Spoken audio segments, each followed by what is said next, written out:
This baby became the single most powerful person in the kingdom, leading entire armies into war at just 6 years old. But how is that even possible?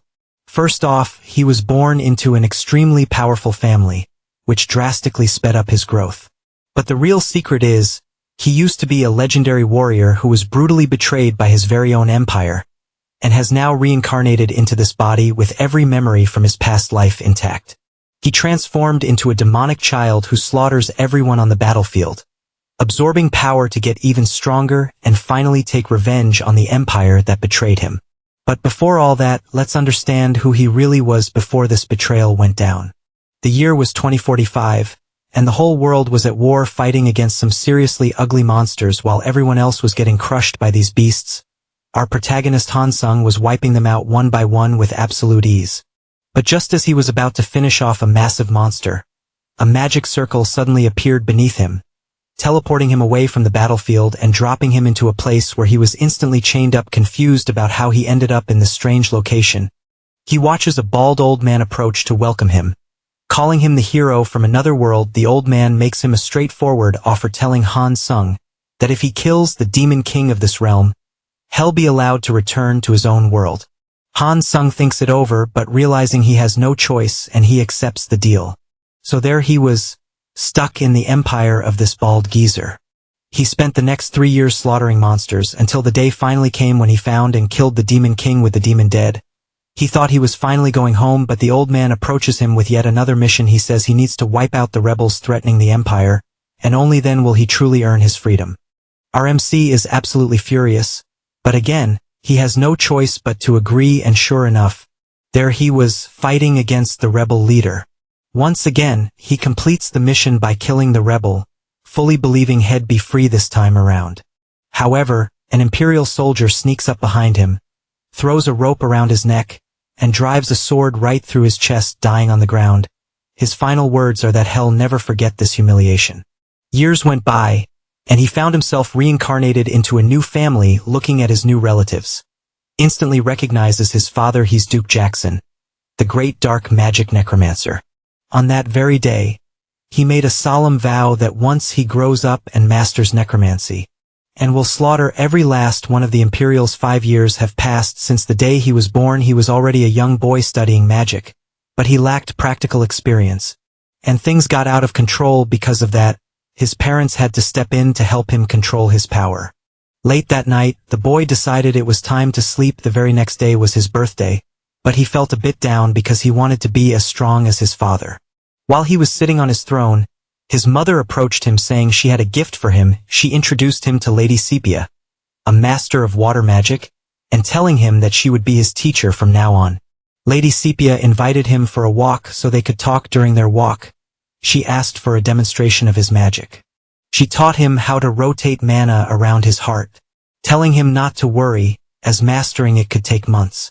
But when he actually forms his magic circle, she is left completely in disbelief. Curious to see the true extent of his power, she asks him to try casting a real magic spell.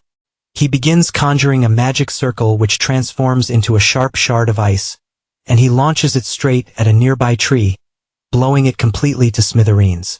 The teacher is shocked by the boy's results because she never imagined he was already at this level. Later that day, Lady Sepia tells his father that she can no longer train him, claiming his talent is suited for a killer. Duke Jackson insists that she help him, but she warns that his path is far too dangerous and that not even she could keep it under control. Later that very same night, Han Sung was lying in his bed dwelling on the betrayal he suffered in his past life. Suddenly, his heart begins radiating intense mana, causing severe pain to shoot through his chest. Desperate for relief, he rushes out of his room and heads straight outside. Just when he felt he couldn't take it anymore, Lady Sepia arrives, shouting that he's going into a rampage, but tells him to stay calm because she's there to help. She places her hand firmly on his chest and drains all the out-of-control mana from within his body. She explains that this heart mana is a rare magical essence, but warns that it represents a very dangerous talent as a gift. She hands him a book on necromancy, saying that maybe it's destiny that she needs to stick by his side from now on. A few days later, Lady Sepia was training Han Sung again, but this time she asked him to demonstrate his hunting skills. Spotting a rabbit nearby, He fires a crystal shard that hits the with deadly precision, leaving her thoroughly impressed by his level of power. She immediately challenges him to resurrect the rabbit using necromancy, and the boy pulls it off without breaking a sweat. Not only that, but he also encases the rabbit in a layer of ice armor, demonstrating his complete mastery over the magic. As a test, she attacks the animal with her own magic, proving that the durability of the rabbit's armor is top-notch. Impressed, she asks him what his goal is. Han Sung replies that he wants to master water magic as well. She gives a faint smile, tells him that what he's doing with water magic is very basic and that he needs to possess incredibly advanced knowledge. Furthermore, mastering 2 types of magic at his age is practically impossible. He looks right at her and says, "Challenge accepted." That night, he was determined to reach that level of power. He grabbed several books and began studying and training through the entire night until he mastered the other magic the next day. He met up with Lady Sepia again. She noticed he looked exhausted, but he had something to show her. He begins to conjure his magic on the rabbit, causing the ice around the rabbit to shatter into pieces, leaving her completely like. Not stopping there, he then uses dark magic inside the rabbit, causing a massive implosion. She is left completely baffled, unable to grasp how he became a dual mage in just a single night. This attack style is totally new for the teacher, mind blown. The 2 explosions together have a massive range and the fragments fly out like ninja stars. This magic's designed to be deadly. Coming from someone who's lived on the battlefield forever, the teacher's getting super curious about the main character now. Right then, the boy's uncle pops in. Looks like Helmet just got back from another mission. He said he took down a few monsters, no biggie. The Black Cavalry's gotta clock in sometimes, right? With aura-charged spears, they're the Duke's main squad, and their captain's one of the 7 swordmasters on the whole continent. Dale asked his uncle if he remembers the promise to teach him sword skills. Helmet's like, "Of course, dude," and Dale's all, "Can't wait to see you soon." As they head out, Helmet suggests not chilling outside too long. Winter's no joke. Sophia calls Dale back. Time to hit the training grind again. That night, the teacher's gotta report what went down, saying the young master can already handle 2 powers. The Duke's a bit worried about that. Sophia gets why he's concerned. She's paid to teach the boy water magic, but as a mentor, she wants to teach him whatever he wants, no limits if that's what the boy wants. Helena just asks he masters water too. Sophia promises to keep it that way before leaving. She apologizes for breaking her promise to the Duke. Helena's secretly thrilled. Her kid's a prodigy, already a double mage. The Duke wants to jump on this chance, telling his wife Head like to teach their son black magic that way. Head have the skills to be an awesome lord. The Duke thinks he can be a great teacher and wants to pass on his legacy because of his promise to her. The Duke's feeling awkward. Helena knows black magic's got a bad rap, so she wanted to dodge it, but trusting her husband, she asks him to teach the boy to be independent of others' opinions. After getting some twin hugs from his wife, the Duke's feeling pumped, ready to teach our hero the most hardcore techniques. The day of his first training is here, but the Duke's bummed. The boy's control is still pretty weak. Dale's thinking his teacher only taught him so much. He's taken to a special room in the castle underground. Since the Duke's the teacher now, he tells his son to go beyond the basics. Time to memorize the muscle structure of all living things. A bunch of books are in front of the boy now. He needs to dive into studying ASAP. After nailing the theory, it's time for the Hansen stuff. In front of him is a creature's body. A small goblin. His dad notices he's kinda impressed. With little practice, he can only make it move like a zombie, but with skill, he can turn it into a Death Knight that's a standard undead. And it's time to learn how to make it move. This is way harder than controlling a rabbit. More mana threads needed, plus the Boda's stiffness right after death is a whole other challenge. Dale's stumped on what to do next. The Duke knows exactly what's up. Speeding up the death process stiffens the joints and movement. Time for the boy to watch and learn. The Duke starts showing his skills. This time, the creature's body starts changing. The ribs were for protecting organs. Now that it's dead, that's not needed anymore. Bones start sticking out of the creature's body. The Duke says it's key to understand the Boda structure and tweak it as needed. That's one of the basics of black magic. After this demo, our hero asks to be schooled in the ways of the Black Tower. His dad seems to dig this bold move. He says the truth always hangs out with death. And they need to learn something from this. The weight of their own life so they can also reach the truth. This made our boy flashback to the good old days. When he had to take lives and face those please don't moments, but our hero's sword was just too darn heavy. After reliving these memories, the boy was totally spaced out. His dad noticed he was acting kind of off, still stuck in memory lane. Dale said everything's chill. The hero's training is still on, and word's spreading like wildfire across the empire since the Duke broke his promise. The empire's gossip mill went nuts. Apparently the nobles are super bored. Now they're all about the hero's life. Dale's also getting the hang of swordplay. Only in a story would an 80-year-old train with a dude who's a continent-level boss. Dale almost got whacked by the wooden stick, also known as training swords. But his past life skills kicked in and he disarmed Helmet, who was totally shook by this. Either this guy was taking it easy, or he's got zero ego since he praised the hero's move. Dale, a bit sus, asked if his uncle let it slide on purpose.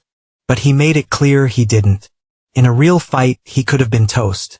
But our boy's still just 8, and his tiny hands are aching big time. Helmet's bummed the kid's a mage cause he's got mad sword skills. While wrapping up the boy's hands, he said no need for such hardcore training, and asked if there's a reason for it. Checking out his own hand, Dale said the reason's a no-brainer. It wouldn't be cool for the Duke's kid to rely on bodyguards. His uncle dug this answer, grinning big, saying he'd love a son like this kid. Helena crashed their training sesh, noticing they're having a blast. Dale asked why she's out in the cold, and Helena came just to see the action. She's also got news, asking if the boy remembers his birthday wish. And boom, he remembered. He asked for a that's Helena's news. The boy's now an older bro. Even though it's simple news, it brought real joy. After a whole pregnancy, the Duke's new kiddo finally arrived. Dale can barely believe she's gonna be his sis. Cause she's super adorable. Helena asked if the hero wants to hold the baby. Ignoring the poor boy's shock, she plopped the newborn in his arms. Truth is, they're like twinsies, and in the hero's arms, she hasn't cried yet, which is kinda hilarious. His dad asked how he's feeling now. Dale said his sis is light as a feather, yet he feels a weight in his arms. Saxon said that's the weight of life, told his son to never forget this vibe. Now, it's time for more training. Cephia was already outside this time. It's real combat practice. A bit nervous, Dale asked if he can go all out, and his teacher said to use all his strength. Our boy started summoning a magic circle. Cephia's hyped to see this young growth. His first attack was blocked easily, not fast enough. Same with the second, a bit more fired up. Cephia told the hero not to hold back. Even so, our boy's still kinda hesitant. To pump him up, the teacher attacked this time. She told Dale to make a shield to protect himself. He barely managed to whip up a shield, and if he hadn't, it would have been a disaster. Cephia was super impressed, cause in no time her student made that ice armor. Then she told him to attack again. Dale placed his hands on the ground and started raising a massive ice wall. A little mist rose from this move. Cephia's trying to figure out the boy's game plan. That ice was boosted by mana. Way tougher than regular ice. After getting close to the wall, Cephia started thinking about the defense spell's purpose. Maybe her student needs some time to recharge. Then she noticed something happening. Dale's using the ice explosion to shatter the whole wall, which is about to blow up in front of the teacher. Cephia finally got what was going down. His body was totally pierced by the ice knives. With a fresh burst of confidence, Dale knew his plan was a total win. He used that ice wall like a boss, turning it into a mega grenade. When the dust settled, he saw a body full of holes, like Swiss cheese. Dale almost freaked out, but then, the body started vanishing like magic. Cephia popped up behind the ice statue, totally chill and unharmed. It was wild for Dale, who didn't expect such a mind-blowing illusion. The teacher jumped in to hype up the shocked a newbie could impress her. Dale said he never meant to hurt her, and the teacher was cool with that. She felt super honored he trusted her enough to go all out. This made her even prouder, being a teacher and all, and she wanted to know how he cooked up that plan. Dale said it was all thanks to her. Class after class, she had to chat with the Duke again. Saxon was curious about the tiny scratch on her face. Cephia said she got a bit sloppy during training, saying the kid's got skills. Thinking the classes are tough, Saxon said he owes her big time, and the teacher said teaching a genius is a gift. But the Duke had another favor to ask. The teacher was all ears for what he had to say. Monsters are creeping into the area.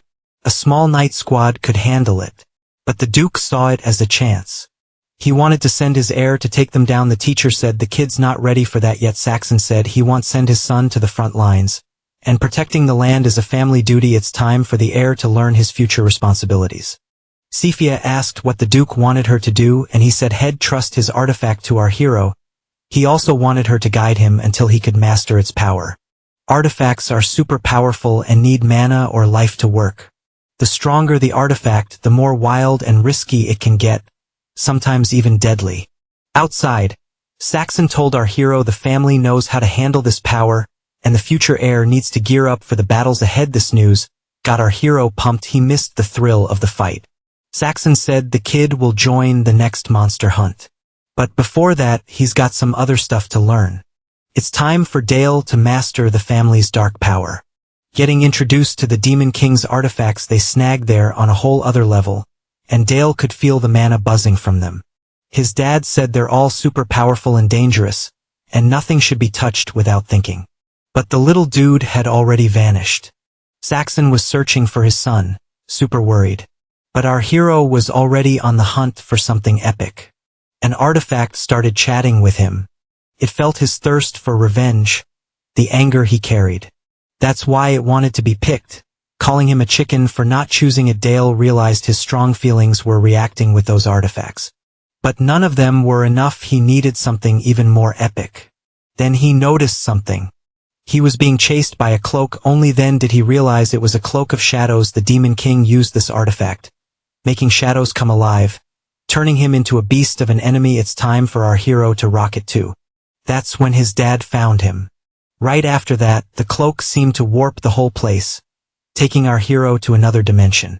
It said it was starving. This wasn't just any shadow. The Demon King could whip up storms with it, move darkness like it was alive. To master this cloak, its user needs to make it totally obedient. Dale knew this wouldn't be a walk in the park. Saxon and the teacher watched the big dark sphere with the hero inside. As had been in there a while, Sophia started to worry. And so did Saxon. His son might lose his mind. Thinking of this, he decided to yank him out by force. That's when something blinded them, a super bright light. The darkness vanished and our hero was totally okay. Sophia wanted to double-check if this was for real while she's checking out the kid. Saxon's deep in thought. Super relieved his son came out okay. He's totally baffled how a kid can handle such a mega-powerful artifact. Dale saw his chance to hit up his dad with more questions. He's all about trying to master other artifacts too. This left the grown-ups. They're totally stressing out, but since our hero's a total prodigy, they let it slide. A few days later, during sword training, Helmet was shook to see the hero rocking the Cloak of Shadows. The kid's wearing the artifact with a huge grin. And his uncle knows mastering that artifact ain't easy. And he's worried about the kid, who's totally nailing it. It's wild. Dale guessed the artifact was lonely, making it easier. The cloak was drawn to him instantly, maybe wanting to be besties. Helmet said the kid's super kind, and right then, the hero stepped on the artifact's shadow, thanking his uncle for the props since it's a training sesh. He's got a request. He wants the session to be as real as it gets. Without a second thought, Helmet powered up, ready to impress his fave nephew. Facing such a swordmaster is totally next level for the hero. His uncle told him not to sweat it, head only use basic moves. No aura on the blade. The hero wasn't thrilled, since his uncle's going easy on him. The real goal in this duel is to master his artifact. Being able to control the shadow is key to making all sorts of weapons. This battle's a musto for the kid's growth. As he worked the shadows, he whipped up several blades. But the swordmaster's already on it, slicing through the attack like it's nothing. His raw power's insane, enough to shove the shadow away. Still, Helmet keeps hyping the kid's strength, and decided to go on the attack, charging at the hero fiercely. At that moment, Dale managed to trap his opponent using just shadows, making stakes pop up from the ground too. But this sneak attack still ain't enough. Dale tries to focus all his attacks on one spot, and once again his uncle shuts him down. As they got closer, the kid had to block a massive hit. Helmet was amazed his nephew pulled it off. That hit would snap a regular sword. Even so, the kid defended himself, thanks to the epic artifact he's using. Way more pumped, Helmet moves in for more blows. The knights watching were mind blown. None of them could trade so many hits with the captain even as a kid. Dale's already way more epic than all of them. After a few more days, The caravan's set to roll out at the monster's crib. Helen is not happy. Thinking this is way too risky for her son, she's only thinking about what could go wrong. Even getting her worry, Dale said as he's the heir he needs to protect his fam, and this is a must-have experience. It's time for his mom to get that this is needed too. And so a middle-aged woman got convinced by an 8-year-old. Wishing our hero a safe trip already on his pony, Dale said he'd be back soon, all the troops are ready to roll. The Duke thought that was awesome. He asked his son to give the go-ahead for everyone to move out. Dale felt a bit awkward with that, but was soon reminded that soon, those knights would serve him. This is the first battle where he'll be the boss, super cool atop his pony. Dale started talking to the soldiers. These proud knights got a march for the honor of that house. And they're super hyped about the mission ahead. A squad of 250 dudes is marching. The enemies are like 1,000 raging orcs. They crossed the mountain and went down the river, dodging hunger and winter. The army also needs to cross that river, and there's one way. Sophia will whip up an ice bridge for all of them. Her being there makes the hero super happy. It's always nice to have some girl power. Showing off her mad skills, Sophia made the ice bridge in no time. Now the army can cross to the other side. The Duke and his crew started the journey. It was the hero's turn to cross it too. Sophia watches that 80-year-old with warmth in her eyes. She wasn't expecting to care so much about that student. After a few hours, the trap was set, and the archers were ready to light it up. Arrows flew towards the enemies, who definitely weren't expecting this kind of weather. The chaos took out a bunch of them, including one poor dude who took an arrow to the head but still looked ready to clock in for work. Hellman told the battalion to start moving forward. The knights charged on their horses. No helmets, just showing off their epic hair, totally ignoring the whole keep it short military rule. The captain asked what our hero thought of it all from above. The boy knew the hit would be massive on the enemies. That spear formation was gonna pierce through anything. He figured it'd be a total wipeout, and his dad said that was the power of their cavalry. Still, the captain warned the boy not to chill just yet, because what he was seeing was just the opening act of the battle. The creatures got into formation and started defending themselves too. The plan was working, but victory wasn't in the bag yet. They needed to regroup. Helmet sent a signal, a light in the sky, and his crew got it instantly. Time to bounce back. As they pulled away, the creatures were totally baffled. Thinking they were running, the monsters started chucking spears. One of the extras' horses got the worst of it. Our hero saw this poor guy was stuck. His dad felt bad. Losing a knight always sucks. As the comrade tried to get up, an orc rushed in to finish him off. Dale asked why they were just standing there watching. His uncle and dad stayed totally silent. Our boy couldn't reach in time to save that extra. He needed to nail the creature from afar. The orc skin was super tough. Our boy had to tweak his attack to be sharp and spot on. So he went with a cool trick like a real bullet. He fired the ice projectile at the creature, which couldn't dodge it. Helmet was blown away. The distance was wild, yet the boy nailed it.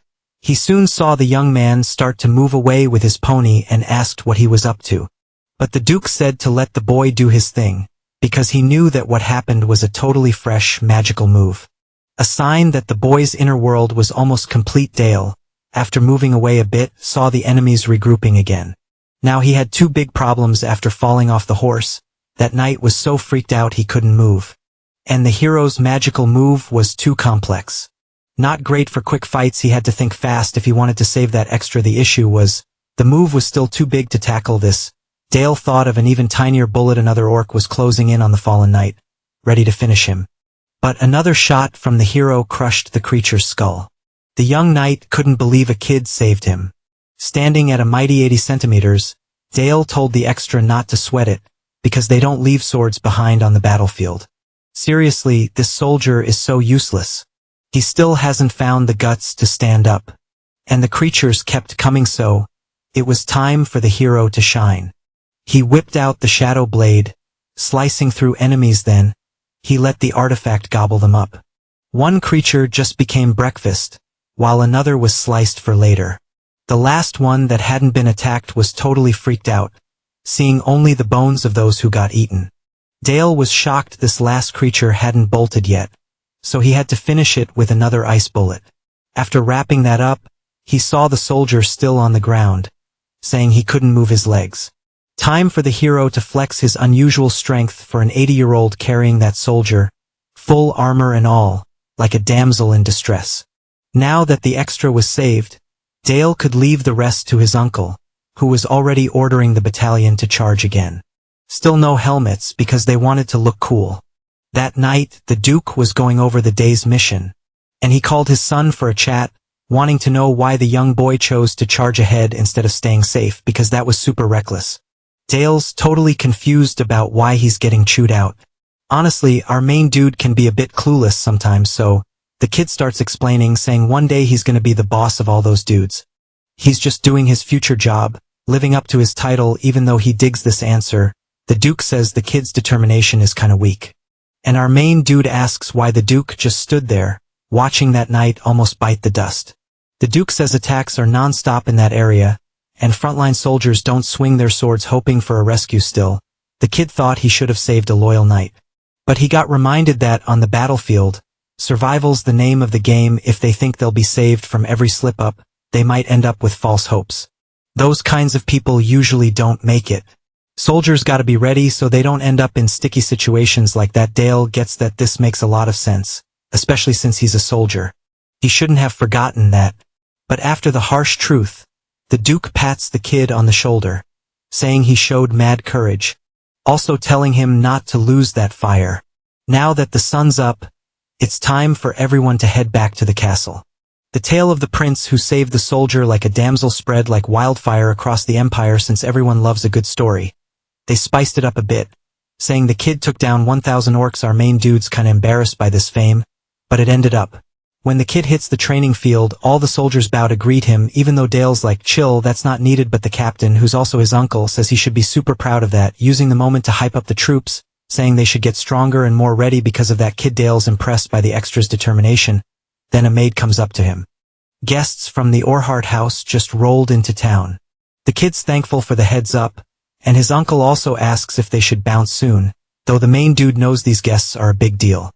Bardell, the dude with the divine sword, was a famous noble. He's from that fam, and got beat by our main dude. This went down during the Empire's unification. Dale noticed his uncle's face changed, since he was Bardell's student. Our boy realized this meetup might be a bit awkward now in the Duke's presence. Saxon noticed the kid trained again, and right then, the butler announced the guests had arrived. A woman in mourning walked in with a kid tagging along. The woman's name is Vanessa, and she introduced herself all fancy. The kid next to her is Charlotte, her daughter. Oh great.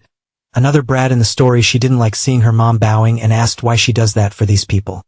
Vanessa was upset by this, but the Duke let it slide, and asked the main dude to show the castle to the young guest. Our boy offered his hand to her, but Charlotte looked grossed out by that, slapping the kid's hand, telling him not to touch her. From the kid's face, this is the first time he's met someone so woke. The main dude's parents weren't fans of that either. Totally embarrassed, Vanessa told her daughter to apologize already, but all the spoiled girl does is turn her back. Storming out of the hall, Vanessa apologized for her daughter's behavior, saying recent stuff's got the girl all emotional. Helena immediately asked what went down.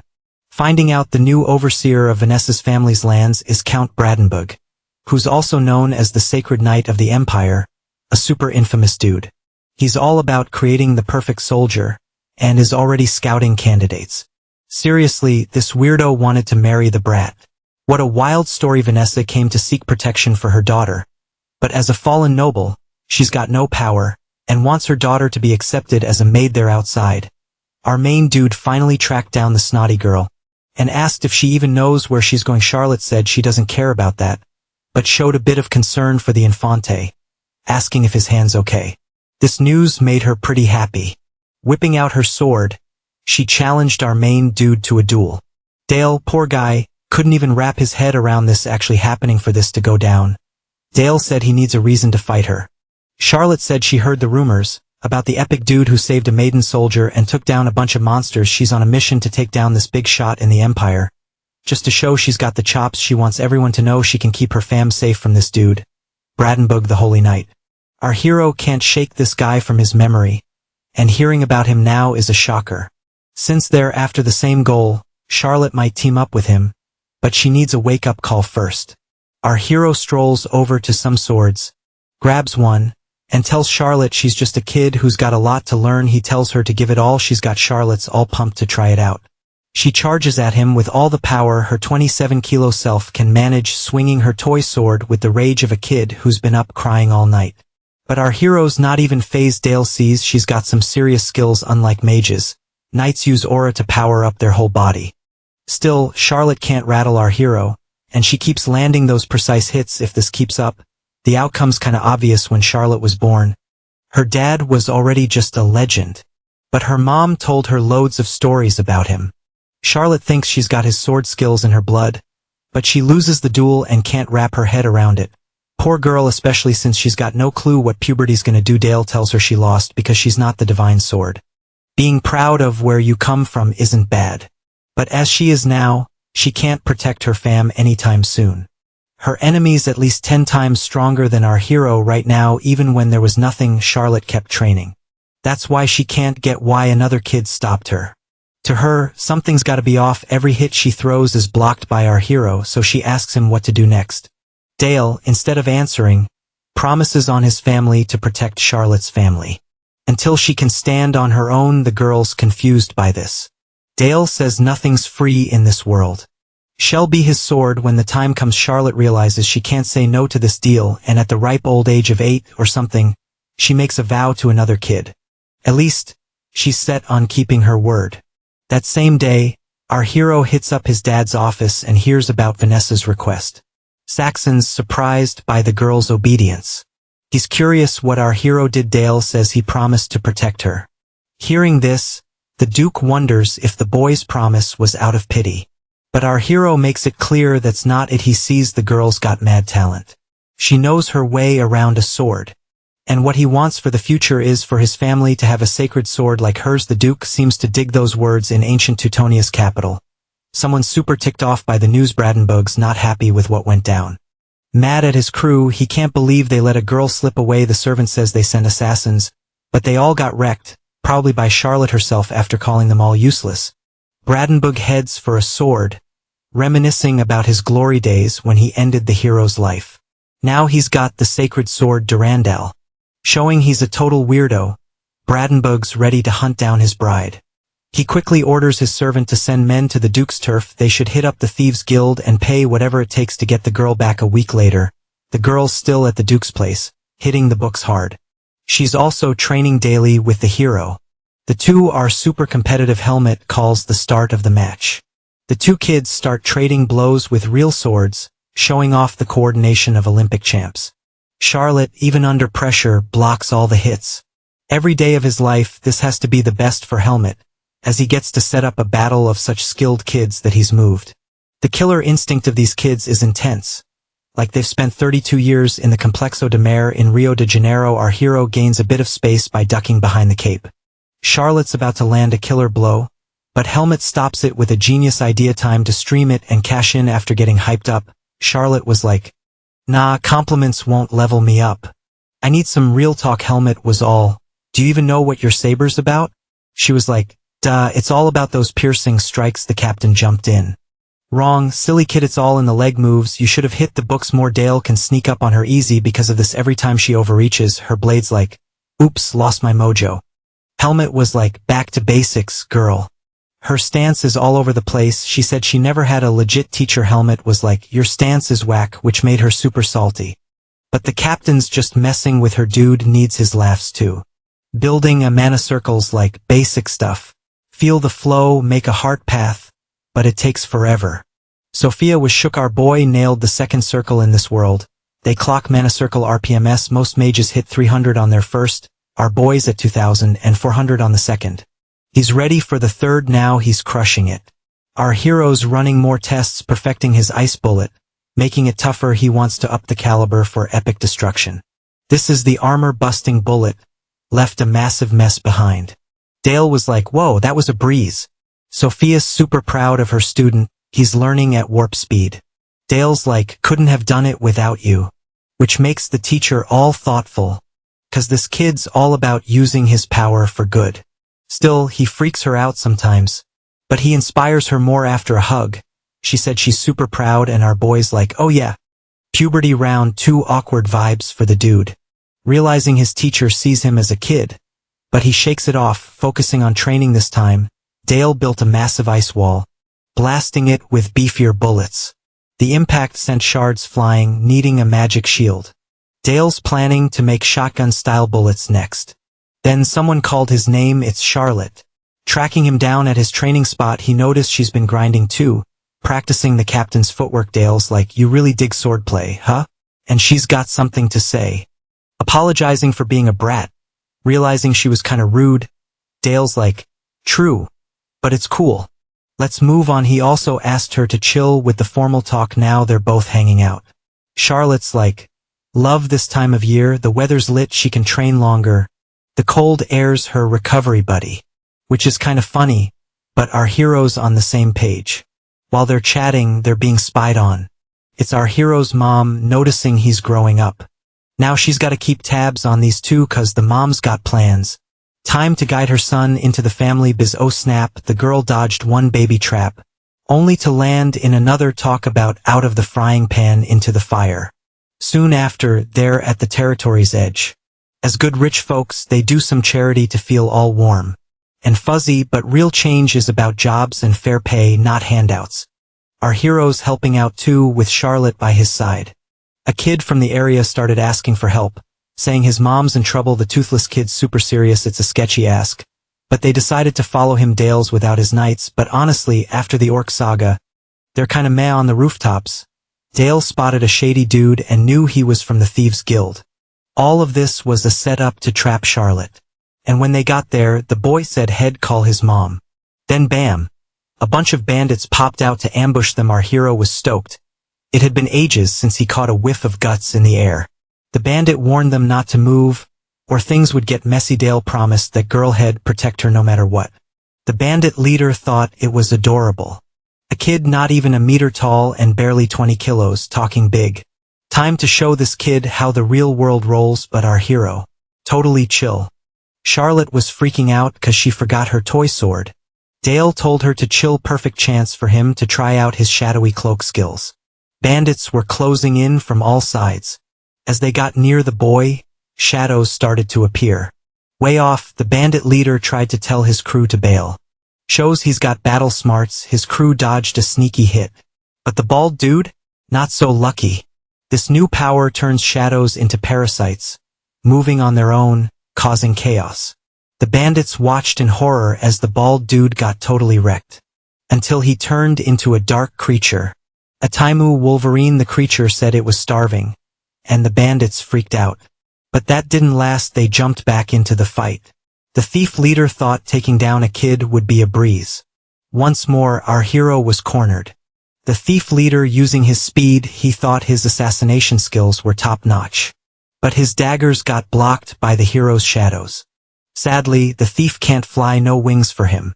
Easy target. Now his body got blasted by the hero's ice bullets, spreading chaos among these extras. Charlotte's safely hidden, but she's watching everything closely. The bandit leader's down, and the shadow creatures tearing through enemies. Oops, bullets didn't pierce that bandit, but they hurt. His aura protected him enough to make him cough up blood. Tried to attack again. Got shredded. That undead's going wild, munching on its victims. Dale's ignoring the creature. Priorities checking if Charlotte's okay. One bandit still alive, totally freaked, trying to escape, but our hero nailed a shot, turning him into a one-legged dude to avoid more chaos. Dale called back the shadow controlling the bald guy. Heading to the one-legged bandit, the extra offered to spill everything he knew, hoping for some kind of deal, but Dale wasn't into wasting time. Put a hole in the guy's head. All that's left are bodies decorating the scene. Charlotte's visibly shaken. Our hero said his family's like Batman here, they punish bandits. But there's Wayne Tech to help out. Now he wants to know if she was super scared. She admitted she kinda wet herself, but it's cool now cause the hero fought to protect her since that vow. Charlotte's been thinking about it. Knowing if she's protected, she'll become a sword for them one day. And she's grateful for learning what the future holds. She'll get even stronger, poor thing. She doesn't know our hero feels guilty for the past, since he was the one who ended Bardel's life. So, hearing her words eased our social justice warrior's conscience a bit.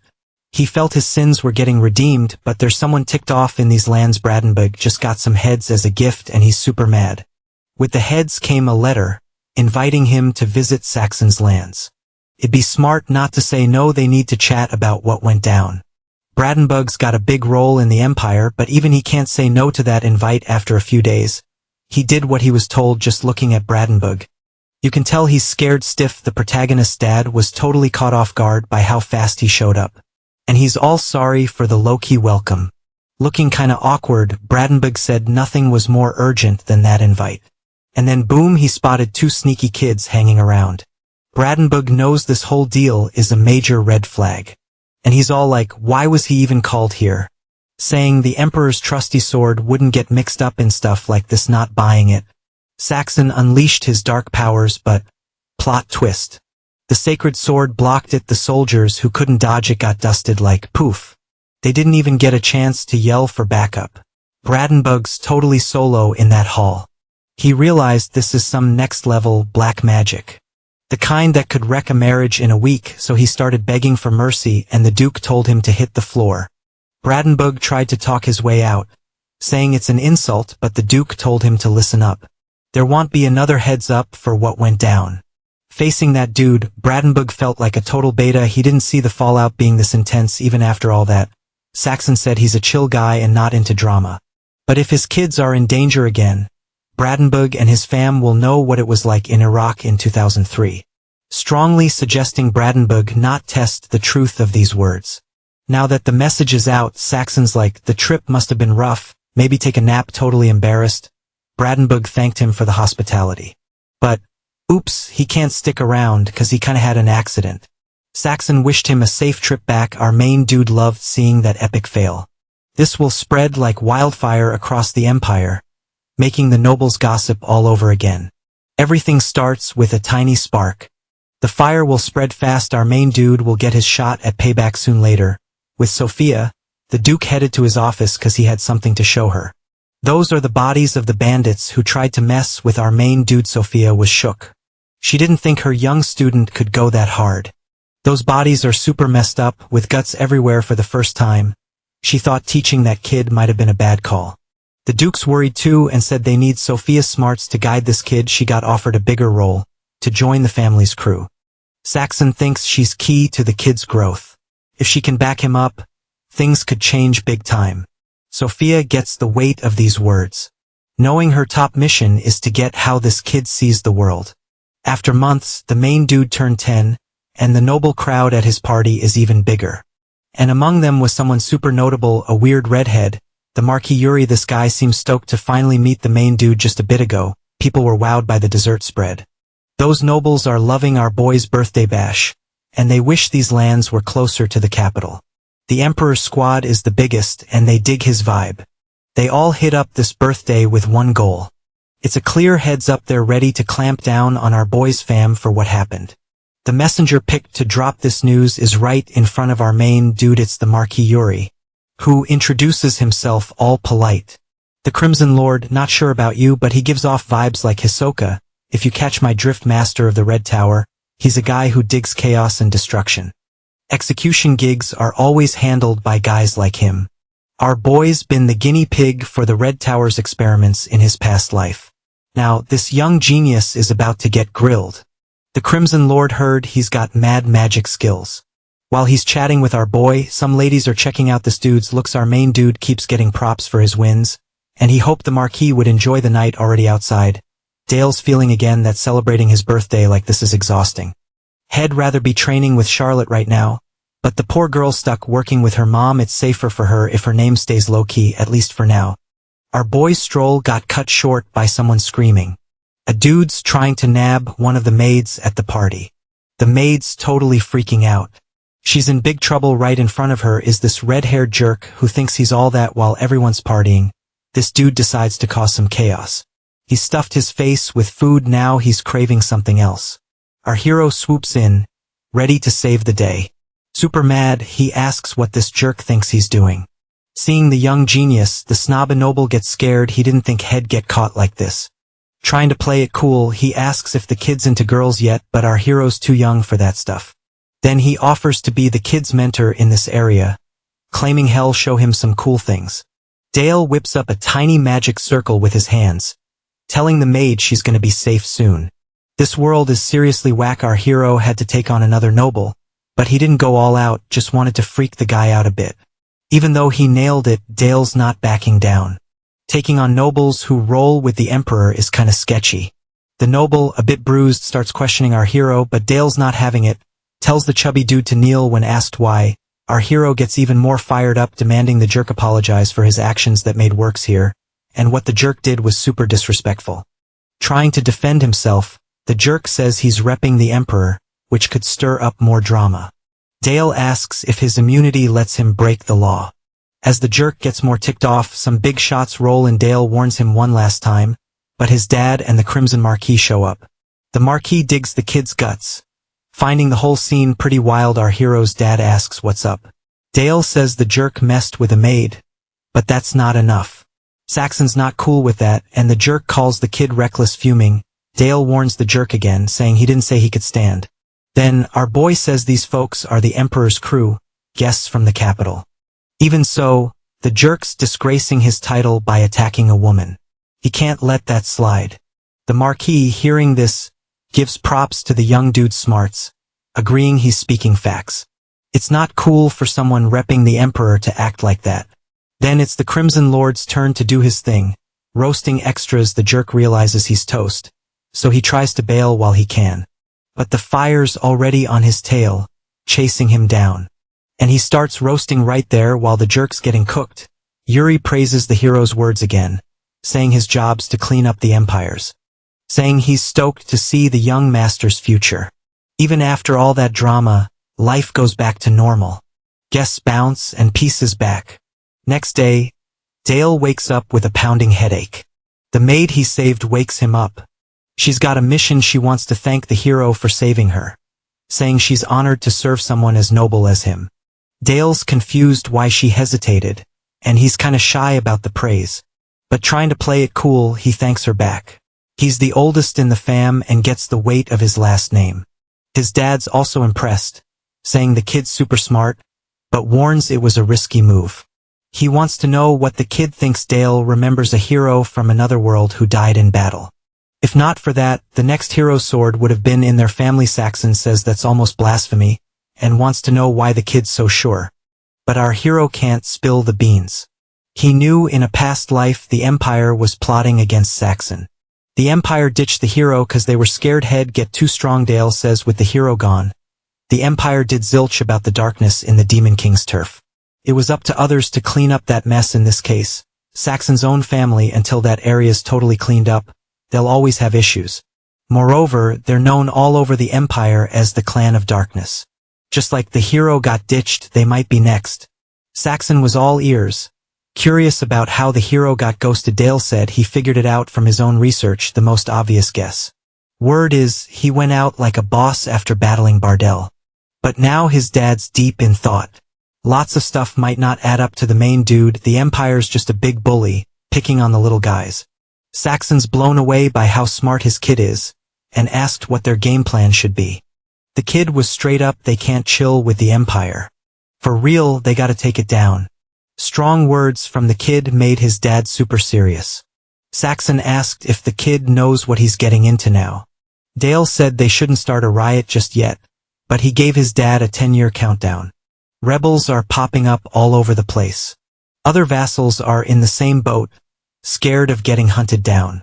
The economy's tanking, and violence is going through the roof, but in 10 years, they can totally boost these lands' prosperity. By backing other resistance squads that are also growing, Dale laid out his whole plan to the Duke. They chatted till the sun came up, time for the dude to drop his own thoughts. Truth is, he was really vibing with what he heard, realizing his kid's got mad skills. Cause that kid spotted stuff he couldn't. This just makes him even prouder as a dad. From now on, he's not just a kid, but the heir to these lands. And as the head of the fam, Saxon said he'll listen to the kid and respect his ideas, saying he can speak up without holding back. This is a big moment for the main dude, getting more authority. Time to see what he's made of. Dale wants to take on the Tower trial, which is in Necropolis. It's like a wizard game where they face off against the Magic Tower's guardians. The tougher the enemy, the bigger the prize. The strongest gets the Elder title, and the best of the best gets the Master title. Saxon asked if the kid's really up for it, 'cause it's a super risky place. Since he hasn't hit the third circle yet, it might be too soon, but the kid said he'll get there soon. Usually the third circle's a post-20 thing, even if he's a prodigy. Saxon's worried. But our main dude said it's his call. If he can show his strength in that challenge, his authority will get even stronger, boosting his rep. That's the real goal of our main dude. Once again, his dad seemed to dig it, so he said let the kid decide. Dale's ready to show his dad he's dead serious. After a few days, he rolled into the city of death. A carriage is pulling up to the tower. Loads of people are ready to greet the Duke. Our main dude hopped out yawning, 'cause he snoozed the whole trip. Dale's wondering if he's bitten off more than he can chew this time. People are shook by the Duke's presence there, and his genius kid, but they notice the kid's not super hyped. They also heard he's got mad sword skills. That's when someone doubted it. Velik's a background dude at the academy, thinking he'll conquer that tower. The Duke and his kid are welcomed by a big shot. It's been ages since Saxon saw Ares, one of the tower's elders. When the evaluation goes down, Shelby helping the young main dude stoked to meet her. Dale was quickly shown around with the main dude. Another 59 candidates are in the mix. All academy-trained. Dale finally met all the other contenders. Ares starts welcoming everyone there. It's her job to explain the first Black Tower challenge to them. They gotta start with the necklace. They got the necklace of life. This stage is a free-for-all battle, and this necklace has a protection spell. When candidates get hit with a legit attack, the necklace will work its magic, showing they're out. Those who land a hit earn a life point, 3 points to move on to the next stage. Anyone using artifacts gets the boot, 'cause that's cheating. Dale doesn't seem fazed by the crowd, until some extras think they can mess with our main dude, assuming he hasn't hit the third circle yet. They even feel kinda bad for going after a kid like him. Our hero loves this cockiness. It makes smacking down the extras a breeze. Finally, the showdown kicks off and everyone starts prepping their spells. One extra managed to bring a body back to life. A bunch of undead start marching toward our hero, who's about to get jumped by the first one, but something stops that from happening. It's our hero's own undead, rocking Wolverine-style claws, and it seems to pack a serious punch. An icy energy spreads out, freezing some baddies while Wolverine's on the attack. The extras are trying to figure out if this little dude's already a double mage. The frozen zombie is now totally wrecked. Our hero seems to be the biggest boss in the area. An undead tries to jump him, but the Wolverine zombie's got his back, thanks to its ice armor, showing that the attack is totally pointless. Wolverine, meanwhile, still has plenty of smackdown to dish out. That cocky extra thinks using more than one element is against the rules, because this test is just for necromancers who use dark magic, but our boy knows there's no rule stopping him from using his spells. Since the test is still going, it's clear he's in the right. The extras have to team up to take down our boy, who's getting surrounded by all those creatures again. Dale would love to bust out his artifact's power, but since it's banned, he's gotta think up another plan. Dale slips past all the creatures and is closing in on the extra's spot.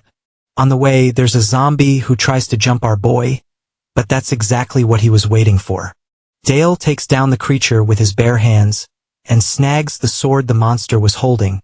Using it to finish off his enemy. The extras are totally freaked. The kid can do that with ease. That blade was boosted with magic, a sign this kid knows exactly what he's doing now. In front of the hero is another enemy, who throws a brutal punch his way. But our hero's too small to get hit. He dodges and is ready to strike back. After a few hits, he turns that undead into a bunch of pieces. Now, the extras got no creature to boss around, giving our hero the chance to go after those unprotected fools. Only the big mouth is left standing, and Dale walks up to him all chill. The extra begs for mercy, but our boy's having a blast with it, since none of them are actually gonna die.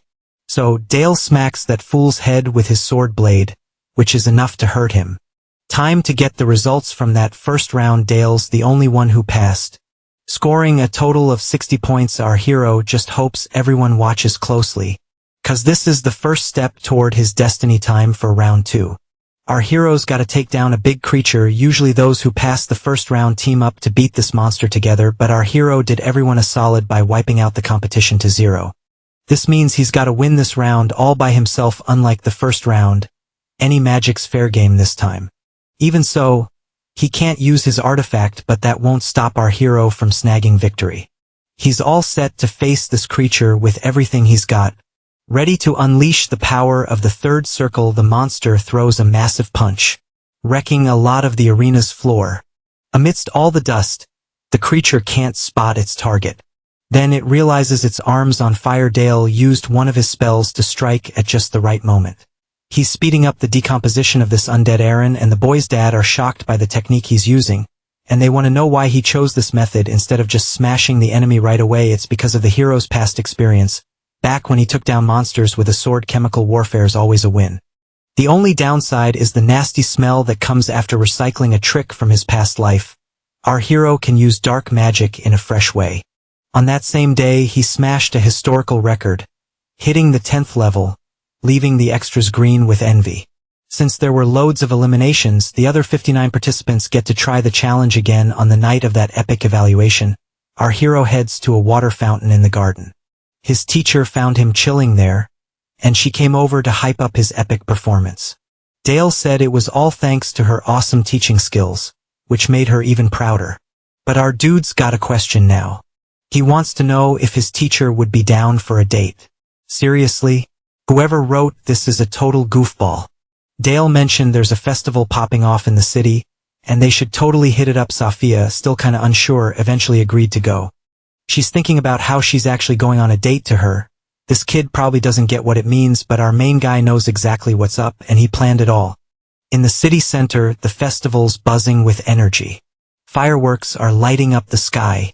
Strolling through the streets, Sophia said her student must be wiped out from the tests that day. Dale said it's all good, and for smashing the historical record, he scored a few days off until the next round. Now they're just walking in silence through the city, under the moonlight that's lighting up everything.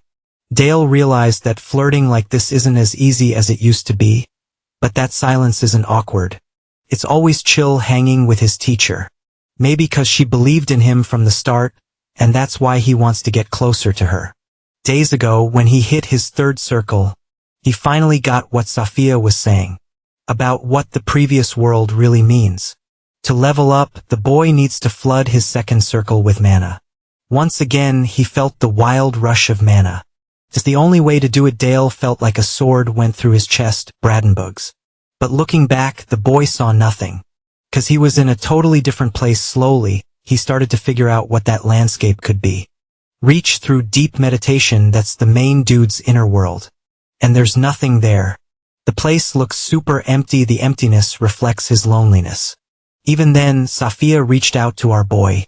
That's when he realized she's the one who brings light to his world. Dale took the chance to confess, saying he likes his teacher. Those words made the teacher a bit flustered. And the boy said again that he likes her. Sophia replied with a smile.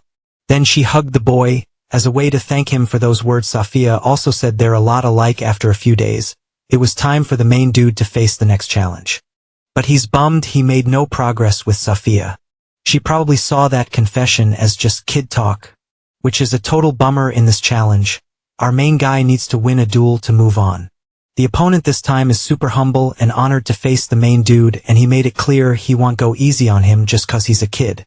In this stage, using artifacts is allowed, and the necklace's protection might not cut it. All this just adds to the main dude's victory, who had to until now. As soon as the duel kicked off, an attack was already coming at our boy. A massive explosion went down in that spot. This opponent isn't like those newbies, and is super determined to win right away. Dale managed to block it, but a bunch of dark arrows are already aimed at him. Our boy needs to think fast if he doesn't want to end up like Swiss cheese. The attacks are getting crazier. This extra really thinks he's got it in the bag. 'Cause all the main dude's done so far is dodge these insane attacks. Dale's thinking about calling out the rules since that first attack happened before the battle even started. A total foul, but since she's watching, nothing happened. A sign that everything's cool, or they want to see what this young dude's got. That's why the main dude always hated wizards. It's time for the side character to bust out another one of his tricks. Summoning a bunch of undead to join the fight too. He made a speech for this to happen. Those words alone almost made the main dude die of cringe. Even so, That opponent's seriously tough. Dale's still getting pushed by the attacks, which just boosts the side character's ego more. Seeing the young prodigy under pressure. Until our main dude decided to use his shadow technique. Even though he managed to defend himself, the side character thinks there's nothing else to see here. Time to make some noise, folks. Boom time. Right at the heart of it all, our heroes in the mix. After pulling off this epic move, the sidekick's feeling all smug, thinking he's got it in the bag. But when the dust clears, he's shook. No one's there. Our heroes vanished like a ninja. Hiding in the shadows, Dale's all only a coward cheats against a kid. But with no clue where his rival's at, the dude's freaking out. Our heroes got a sixth sense for this guy's shaky confidence. He pops up next to him thanks to his artifact's magic. But all his moves now, not enough to win. Looking down, the sidekick sees his legs caught by shadows. Ready to chow down. Dale's cool with it, just wants a little piece left. The crowd's jaws are on the floor at this sight. The poor dude's getting wrecked by the artifact's power. It's taking over him in a super creepy way. Now it's the sidekick's turn to beg for mercy. Dale gives his artifact the nod, and the shadows back off, leaving the guy out cold with his undies a bit stained. Dale, after all that pressure, snags the win with style, and he's pumped to take on the next challengers. But after that horror show, they all chicken out. Making our hero's path a breeze, he uses the chance to level up his third magic circle at the 20th level. A real contender shows up. It's the legendary Headless Knight, ready to throw down. This beast was crafted by a tower elder, a chance for all to see its might. Some doubt the young prodigy can clear this level. Dale knows things get dull if it's too easy, so he sends in his shadows. The crowd's glued to the action, clueless about what's next. To everyone's shock, the Headless Knight bows to our hero. Dale's nailed this win without a scratch. It's like he and the creature are vibing on another level, showing who's boss. Dale tells the creature to end it. It drives the sword through its chest, armor clattering to the floor. Such loyalty, it ditches its role as guardian.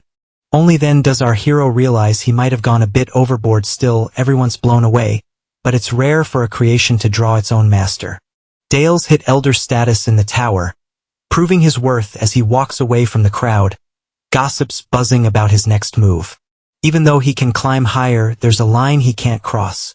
And here, even monsters quake with fear. Something unknown. Finally, the hero's test wraps up. Outside the tower, our hero and his dad are like military rock stars. Nobles and elders are all about showing respect for the boy's feats.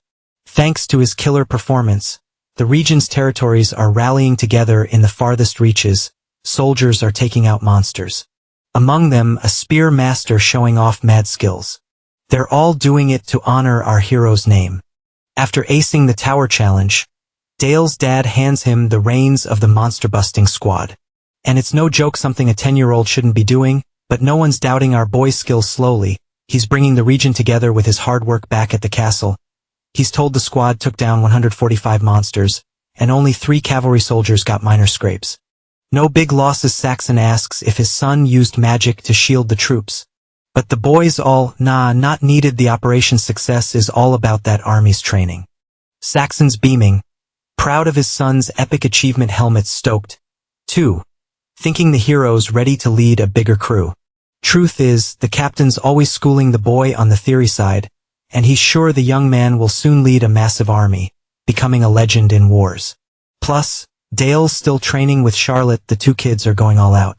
Dale notices Charlotte stepped up her game a bit, but the girl totally gets she's still trailing behind him, since our main dude's rocking 3 magic circles and crushed the tower challenge.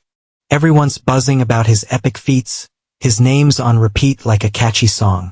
Seeing her bummed out, he told his buddy to chill. He's super sure she'll level up soon.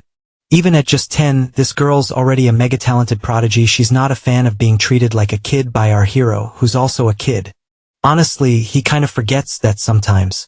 Acting all grown up, he thinks he's already there. Back at the castle, Dale's got another military theory sesh with the captain.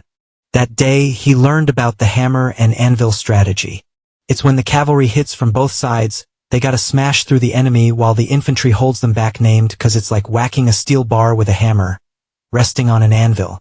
Dale figured it works 'cause of their cavalry, but he's got some burning questions. Switching gears, Dale wants the deets on Charlotte's training, not as gifted as the main dude, but she's still a standout. She's nailed her swordswoman basics, soon to inherit her fam's technique, but there's a big worry. Dale's already clued in, her fit with the sax and sword skills. Knights turn mana into aura to boost themselves using cultivation tricks. Mages do the same, passing down knowledge through the towers. Knights form orders to teach their skills to the next gene. Our guy knows the next of his life is coming up. Charlotte's hard with him. All in the cavalry here is like tanks on legs. Their thing is smashing everything. A real power show. Charlotte's style is all about speed and agility. She swings a free sword but might not make it to the 7 swordmasters. She might never snag the title her dad once had. Dale knows she needs to ace the blooming sword technique, but they gotta find someone who knows it. Sadly, it vanished with her family's fall. Dale really wishes it hadn't disappeared. Their trainings non-stop. Our hero's routine is hardcore, hunting monsters and training. Time to show off his progress. A territorial war's brewing. Another noble wants a piece of a copper mine. Borders here are kinda blurry. The noble's not backing down from the mine, plus Bradenburg's backing them. Eyeing a slice of the copper pie, our hero's not thrilled. His foes are playing sneaky. Looks like Bradenburg needs another smackdown to remember its place. Our hero knows since that day, this fool's plotting revenge, but kicking off a territorial war needs a solid reason, and the border's the perfect excuse. Thinking it over, Dale knows what's gotta be done. He wants to lead the army, but his dad's not having it, saying it's too soon for him to handle such a big deal and he should quit making wild claims. War's not like fighting monsters. Listening to the Baron, Saxon told him to chill.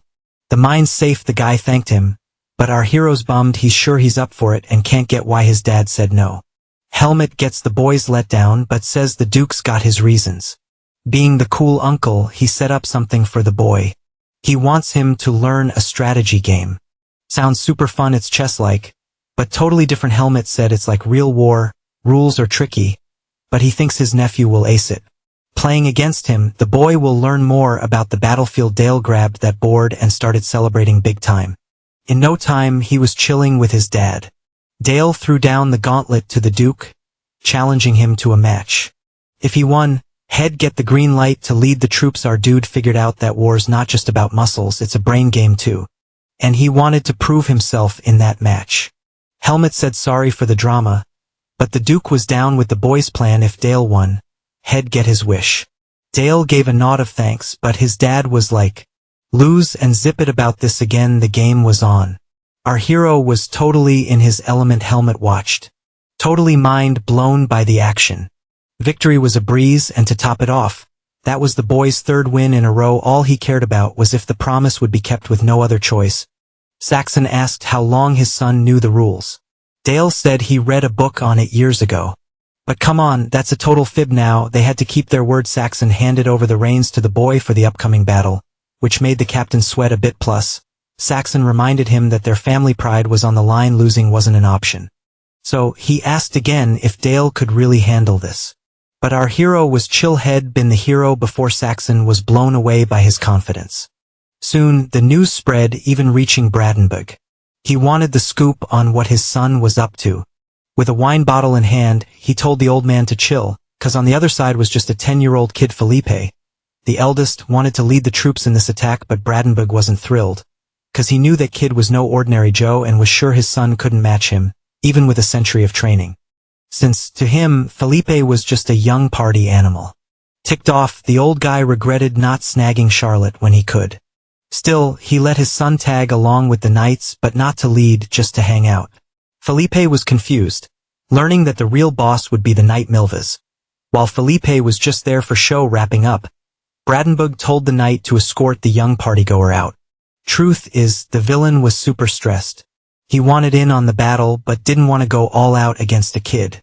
Now, he thought this was all part of Saxon's master plan. Meanwhile, on our hero's side, Helmet was still worried. After a few days, they rolled up to Baron Greenbelt's turf. The Baron was spooked, not expecting the hero that day. His knights were jittery too, seeing just a kid. The Baron approached our hero, saying he was glad he showed up, but inside he was freaking out. Trusting a kid was tough, but since the hero was the Duke's son, he invited him to a feast, but the boy was like, no time for that. This freaked the Baron out even more. Our boy whipped out his sword. He said he needed to check out the troops because he wanted to find the toughest soldier there. The Count wasn't used to this kind of demand, with a sword at his throat, and the hero said he wouldn't repeat himself. Then a soldier stepped up, claiming he was the top dog in those troops. No one could beat him in the area, and he was ready to teach the kid a lesson, thinking destiny picked him to restore the Count's honor. But checking out the soldier, our hero was a bit let down.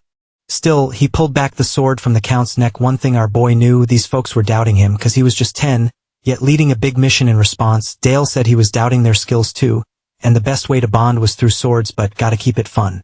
The so-called strongest soldier was just a party animal, proving only mediocrity. Since fighting isn't really the vibe, Dale asked if the knight does that to level up his bravery stats. Those words just made the knight go full rage mode. The extra dude's name is Harbuck, and he's all about restoring the honor of that place. In no time, both are geared up for this not-so-chill showdown. Dale asked if that knight caught wind of the epic stuff he's already pulled off. The knight nodded, and our main guy realized he's got some serious confidence. Maybe he's cooking up some sneaky strategy to catch the boy off guard. In a flash, the knight charged at the protagonist, but when the swords first clashed, our hero whipped out his shadow, which is basically unbreakable for that poor extra. Dale also noticed this knight isn't flexing any aura. Maybe he doesn't even have it if this dude's going all out. Our hero's not holding back either. He cranked up his shadows and summoned a magic circle.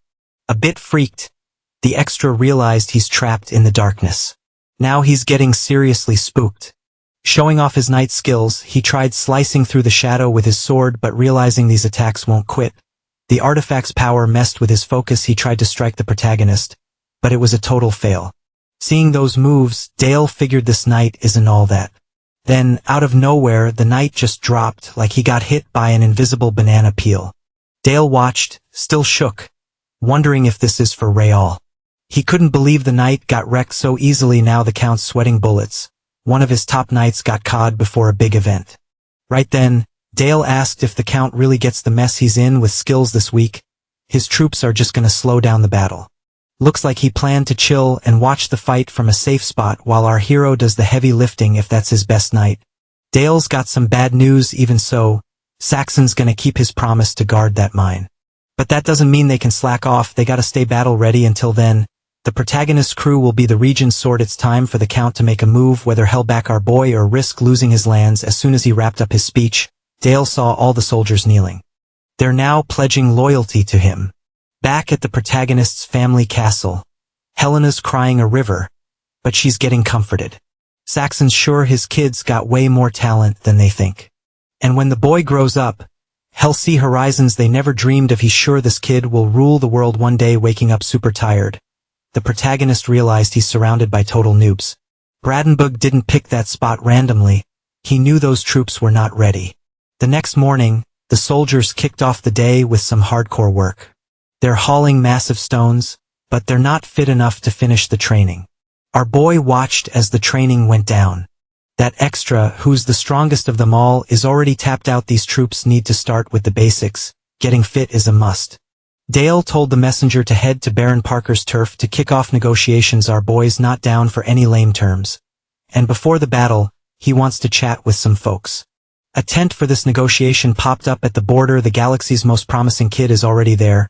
Waiting. Enemy reinforcements are a few weeks out, with supply logistics and attacks pretty much a given, and Baron Parker's strength shouldn't be taken lightly. With the Baron is also Felipe, which makes the protagonist super happy. He kinda saw this coming.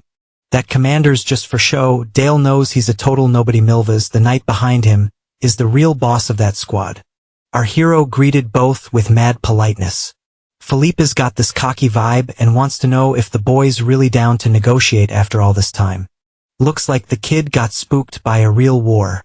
Dale flipped the question, asking why they even agreed to the negotiation. He made it clear he wasn't talking to Felipe. Our hero's not chatting with the puppet. He wants answers from the real commander, the knight Milvas, and this move from our boy got both of them all riled up. To prove his point, Dale asked why a sacred sword would be chilling there, especially when the so-called commander has zero talent. Milvas told Felipe not to sweat those comments, but the real commander started to freak out. Not many know about Brandenburg's beef with his party-loving son. So, this kid shouldn't know such top-secret stuff. Dale took the chance to stir the pot, asking Felipe how it feels to be hated by his own dad. Milvas jumped in and said the chat is over. Time to bounce ASAP, but the poor playboy is already caught in the main character's trap, who asked if he also needs permission to speak, taking orders from someone lower than him. It's like the dog walking the owner. Milvas tries to tell Felipe to ignore those words, but the dude's already super ticked off and asked for silence. The two are now bickering a lot while our main character watches with a grin. At this rate, this argument might be more epic than the story itself, since the puppet ended up showing the strings. The main character's goal is to mess up the enemy's command chain. He never wanted to negotiate for real, so he told his own knight to chill outside. Dale is now flying solo and asked if they could chat in private. Only the real bosses of the command Felipe agreed to this, which made the real commander even more nervous. Milvas got kicked out pretty harshly, using his Brandenburg Sun card to do it. The real commander is now super worried this party boy fell right into the enemy's trap. To not make things worse, Milvas left the cabin. The main character gave props for this move and told Felipe he came just to negotiate, but the young playboy isn't buying it. Dale said if his dad's knights bailed from this fight, he could hook Felipe's troops up with all the supplies they need to head home. This offer made the playboy super offended. Like, majorly. Dale said sorry for the earlier roast, but made it clear he doesn't want his troops there. Otherwise, a bunch of Felipe's knights will bite the dust, and others will get nabbed. This is Felipe's last shot to keep his dignity. This made Felipe start to smirk, saying Milvas was right, that meeting was just to tick him off. Dale's bummed his offer got shot down, but with full confidence, he said that was the last deal. Head offer when the battle wraps up. It won't be Milvas who gets blamed for the epic fail, but the totally clueless firstborn. Felipe said this is total nonsense, assuring that the kid won't be grinning for long, because he thinks he'll soon show everyone what's up. After that flop of a negotiation, the patrol on the walls got beefed up. Milvas keeps an eye on his crew, who noticed a big move in Saxon's forces, but the commander's thinking about the chill our main character showed. At no point did he seem like a newbie, so they should take this shot to squash this threat while it's still just a kid, so it doesn't turn into a bigger headache for the Empire. Milvas told his crew they'd shut this kid's mouth for good. A messenger told our main character that the enemy's main force started to move. Dale was already ready for this. It's time to lead his crew into battle, hyping his troops to bring the heat in its purest form. The trumpets blare, the battle's really going down, extras are dropping like flies. Milvas charges in full of swagger, leading his cavalry. Their win plan is to stop the main character's troops from moving forward, and to keep things chill, Felipe's gotta stay out of the chaos. Parker's forces will hang on one side to hit the Green Belt Knights during this time. Milvas will lead the elite troops to crush the main character. And he knows he can't blow this chance for anything. The soldiers started to realize that things are getting super intense. The cavalry charges hard, the chaos between them is getting more and more wild. But the main character's troops are battle-hardened, and they're telling their buddies that things won't just go down any old way. Looking back, the extras felt a wave of relief. The main character is right there on the battlefield, front and center. With a voice that hasn't hit puberty yet, the kid yells for the troops not to back down. They gotta fight for the honor of their name. Our boy's horse clears a path through a bunch of nobodies. Milvas watches his target closely, who's coming for a face-off. He thinks this is the kid's plan to be bait, but that's exactly what Milvas wants. Then he started to charge at the enemy, with his forces right behind him. Saxon's cavalry won't let anyone get near the main character easily. The two teams clash in a deadly showdown. Milvas is all about that smooth victory vibe. He tells his knights to roll out again, chasing that win. Time to flex their elite soldier status with his spear. Milvas just caught an extra, but hold up. One knight, who clearly skipped helmet 101, is ready for payback. Milvas feels the weapon coming for his neck. But, being the pro he is, he shuts that down real quick and keeps pushing through the battlefield, slicing and dicing, all to get closer to our dude. Then he notices something super sus. Enemies are dropping like flies, and a Night Raven's knight yells retreat. That's our hero's squad. They were supposed to be savage, but it was a cakewalk. Then a message from the flank drops in. Parker's crew is getting wrecked. On the flip side, extras are getting wiped out. No one gets why the Green Belt goons are using aura on their gear. Felipe gets the 411. They want his squad to help out too, cause our hero's team is going full beast mode on the other side. Felipe, all about that ego, wants to take our hero down. Word gets to Milva's. Felipe is moving his crew to the danger zone. Ignoring the real strategist's orders, flanks are toast, reinforcements are rolling in. Felipe is blinded by his ego, thinking he can take the enemy at this rate. They're gonna be surrounded. One of Milva's advisors says they should bounce. But the commander ain't ready to dip yet. Looking at our hero, he knows it's not over. Time to smash that arrogance with some serious action. Milva's is rallying his knights again. There's only one way to win. These loyal dudes are ready to ride or die one last time. Everyone's making a sword vow. Milva's asks for some divine backup. Pumped up, he promises they'll slice through the enemy like paper. His troops charge, believing they can flip the script. Enemy troops are closing in on our guy. From his grin, it looks like everything's going according to plan. In the chaos of battle, it's hard to see the big picture. The stress and hype can mess with anyone's head. Even a vet like Milva's can't dodge that, and now he sees our guy using a magic arrow that's Dale's ice bullet. Now top tier, the shots on point. Zooming in on the enemies, our hero's target. One of the horses, that's enough to bench a knight. Milva's clocks that this kid's got mad aim skills. That spells no joke, and doing it on horseback. Next level, and our hero's just warming up. He conjures a massive ice wall to block the incoming enemies. Now they're stuck with this epic roadblock. Dale gives his squad the go-ahead. Time to unleash the real attack. Those knights are hyped for action. It's showtime. Extras on the other side start dropping. Milva's watches the chaos unfold. Totally bummed they got played. It was all a setup to top it off. Felipe made the worst call. And danger's closing in on him too. Everyone's getting steamrolled by that attack. The front lines toast. Milva's is getting more and more ticked off with only one move left. Charging at the ice wall like a boss, proving he's a beast. He busts through that wall, thinking this time he's ending our hero's military saga. But Dale, weighing in at a solid 28.5 kilos, ain't even phased. Blood's flying everywhere. By day's end, the surviving enemies are all captured. That commander, no longer a threat, got a battlefield promotion to prisoner. His military playbook was his downfall, something our hero knows all too well, having been watched over by knights his whole life. Taking down those baddies was a breeze. One soldier spilled the tea to our hero that Baron Greebelt nailed it too. All the enemy bosses got nabbed. Milva's thinks it's all Felipe's mess up. Our hero figured out there was zero trust between them, so he set a sneaky trap for both, using the chaos of the battle to his advantage. And boom, he made them dig their own grave. But keeping up with Empire vibes. Dale's down to cut some slack if they cough up some gold coins to stay alive, but those soldiers are way too proud for that. Our hero isn't one to push too hard. The first of those extras just got wrapped up. Time for the commander to make his move too. And what he did blew his men's minds.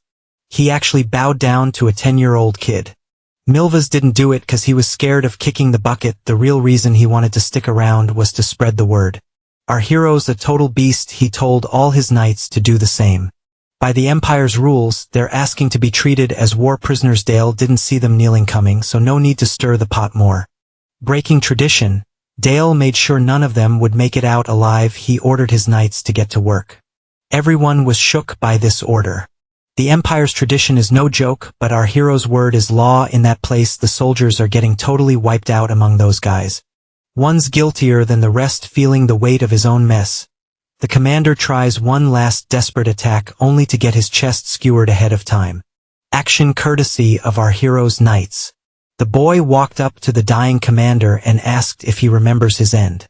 Dale said he remembers seeing his face that night crystal clear. 'Cause he was there too with Brandenburg. When he got backstabbed by the Empire's folks.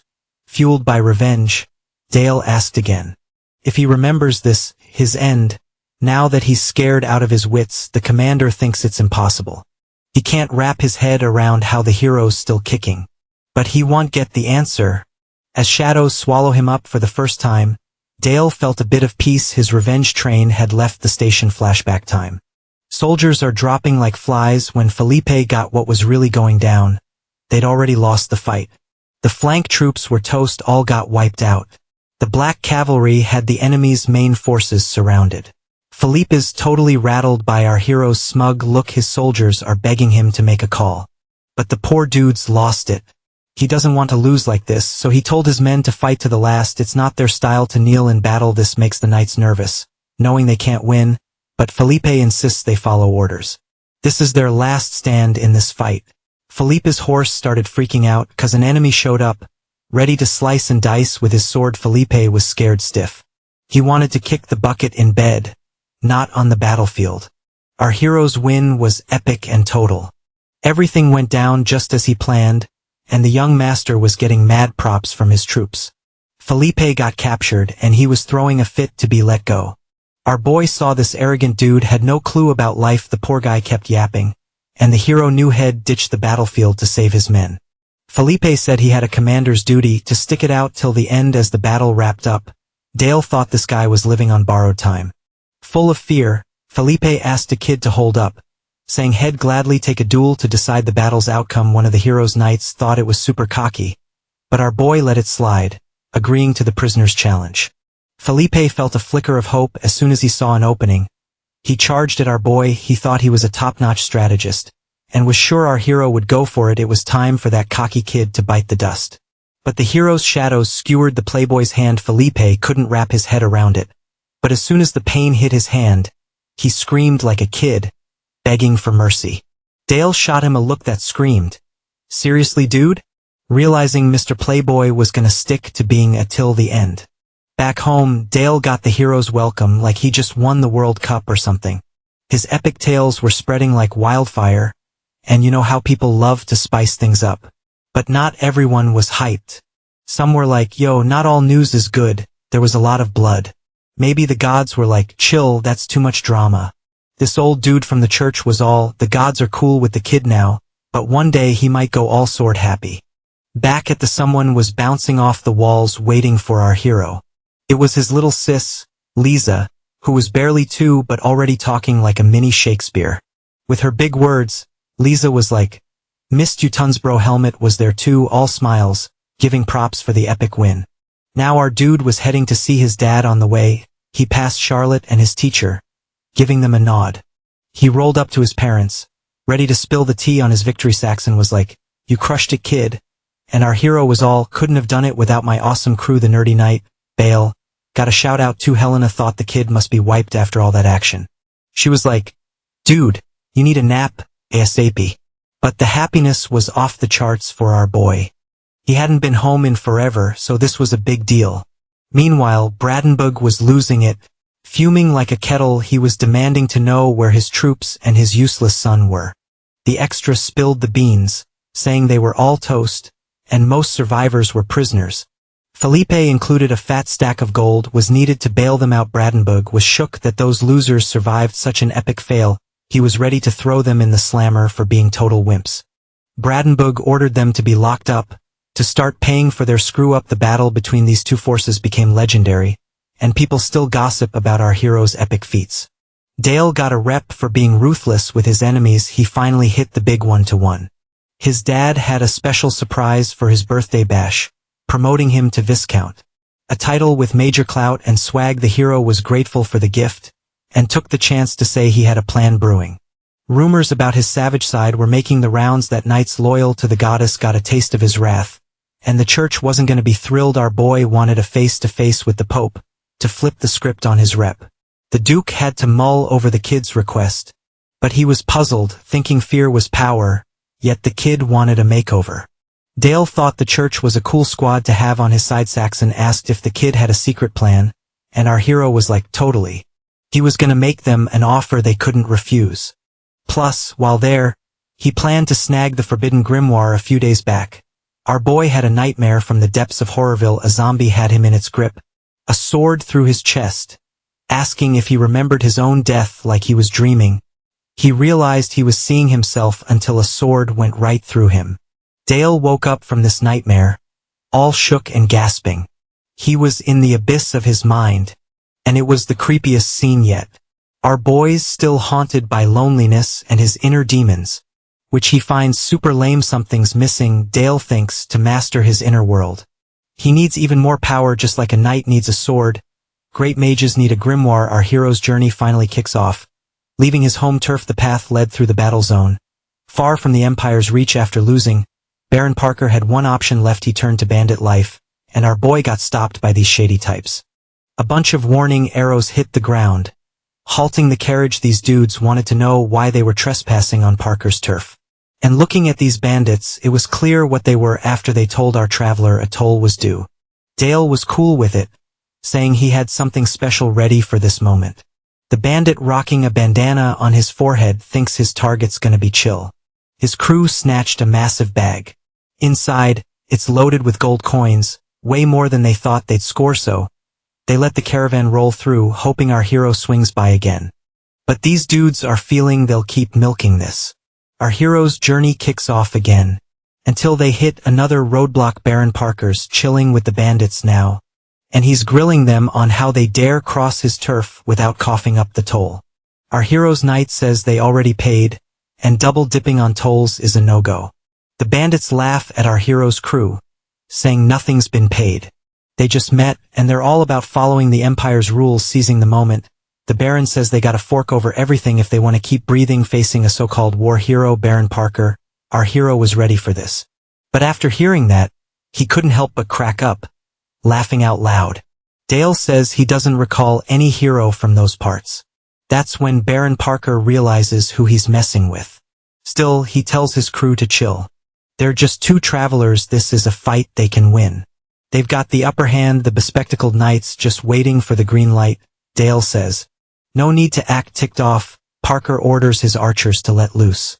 Arrows are flying at the boy, but his bespectacled knight blocks them, who's also a beast in the art of smackdown and ready to hit back. The extras are now totally spooked, cause the bespectacled knight's already up close with some of them, chopping limbs with his sword's edge. There's still a bunch of potential targets for this knight.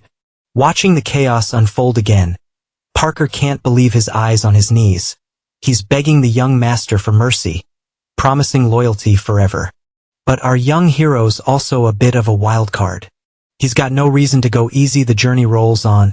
He's met loads like this on the way, until they finally hit the spot that's the sacred city, where the church's HQ is. What our hero's doing isn't a pilgrimage. He knows the religious folks are pros at judging. Our boy's now in front of a massive gate, and he's getting close to a big shot priest. This is Cardinal Nicholas, a major religious boss. He's also a white mage in the Sixth Circle, a top fan of the goddess. The cleric heard about the bloodbath in that battle, thinking all those guys were sacrificed. The cleric says it's a bummer. Our boy agrees. Dale admits his choices were bad, causing more sacrifices than needed. To fix his rep, he made this trip. But even the bespectacled knight doubts it'll work. Anyway, Dale tells the priest he hopes this trip wasn't a waste. But looking at the kid, the cardinal thinks the battlefield horrors might have changed his mind. If so, it's perfect. Nicholas says the goddess mercy is for everyone. No sin can't be scrubbed away. Our boy perks up at this, and the cardinal backs it up. Dale asks if that's why he sold the sacred nation to the Empire. Nicholas gets uneasy, saying the boy's jokes are too much. Dale says before the state got snatched by the Empire, the 12 bishops tried to sway the to agree. Nicholas was in on it too, but the old pope wouldn't sign the treaty till the end. So he ended up in a wooden suit. All this happened cause the bishops backstabbed him. Dale wants to know if the goddess forgave the cardinal's sin of selling his nation. That ticks Nicholas off, thinking the boy wants to atone for sins, but all he did was spill lies. Dale says offing a duke's messenger won't hush anything, cause he doesn't want to dig up the church's dirty lies. They want the cardinal to face the silence's consequences. All this is our hero's bluff. But after a think, Nicholas chills out and asks what the boy wants. Dale knows about a secret archive in this cathedral, where the church hides forbidden books. The kid's itching to get into this library. No strings attached, cause that's where the creepiest grimoire ever, the Black Goat's book, is chillin'. Our hero's already heading down these spooky stairs. Only one person gets to go in. The cardinal was all, whatever goes down there, the church ain't involved. He also mentioned the kid can only snag one book, and has to zip it forever about the church's secrets. Dale was like, sure, no prob. Swearing an oath with the cardinal right there. Using magic that might mess with his health as a side effect. That's one of the White Tower's proud tricks. Dale, going down the stairs, is sure if he breaks that deal, his heart's gonna go boom. He finally hits the gate of the forbidden library. At the entrance there's a super chill warning: once you step in, abandon all hope. After opening the door, the kid steps into the library. It's not called hell for nothing, it's a massive dungeon. The books are treasures that always bring chaos. But Dale's gotta find his grimoire like ASAP. On the way, he bumps into someone. A bunch of knights are coming his way, leaving our dude a bit puzzled. It's probably the church's protection, reanimating those bodies to guard the place. But our hero's shadows are always ready to munch on someone with no one watching. Dale can do whatever he wants using his skills. He takes down all those knights, no sweat. He's glad he doesn't have to hide his power. But our dude's gotta keep his eyes on the prize after giving a bit of his blood. Dale starts making another oath. He claims he's the family's successor and calls the Darkness clan to seal the deal. A mysterious voice says his blood's super strong, and it wants to make a pact this entity's hype too. Our dude senses the energy shift in the place. The entity feels the hero's thirst for revenge and his killer instinct. Dale's in a big ol' pool of blood. Seems he's inside one of the books. An entity pops up behind him, wanting to seal the deal, promising to wipe out all his enemies. What it's offering is a blood pool, made from the bodies of traitors. Sizing up the scene, Dale figures he's in the Book of Massacre. It's got secret moves, perfect for wiping out tons of folks at once. Its power's off the charts. But that's not what our hero's after now, and he tells the entity to back off, making it clear it's not what he's looking for. Ticked off, the entity tries to attack, not cool with being turned down. It also says he can't leave alive after all this. Right then, Dale shows off his shadow artifact's power. It's just a make-believe world in a book. That world can't mess with what he's got. But it's a whole different story when the tables turn. Our hero's world is totally eating up that dimension, and he didn't even have to break a sweat. The entity's baffled, wondering how it's getting swallowed by a kid's inner world. Dale says the body count his creator racked up doesn't even come close to what he's done. He's lost track of how many cities he's wrecked. That's just a taste of his past. But the entity's still raging, trying to fight back to avoid getting gobbled up. Before it could strike, its body was totally shattered. That should have been impossible. But for our hero, it was a breeze. He's finally heading back to the library. That's when a horned girl talks to him. Turning around, Dale's curious why she spoke up. The girl says she's feeling super lonely and liked having a visitor, 'cause she wants to know if they'll hang out, since where she's at is cold and lonely. The Book of the Black Goat was penned by an immortal, who sacrificed his own daughter. And the book's avatar looks like a kid because of that. Finding what he was after, Dale asks the entity to make a pact. For that to happen, she wants the kid to show her his inner world. When she sees it, she says the place is stunning. Now she's even more into our hero. But hey, race the twist, she wants the 411 on who these people are. And Nicholas Ride is chillin' with some knights. He never thought this little dude would snag such a dangerous book. Dale's all, what's the Cardinal doing in a place like this? It's part of their deal to keep library happenings on the down low.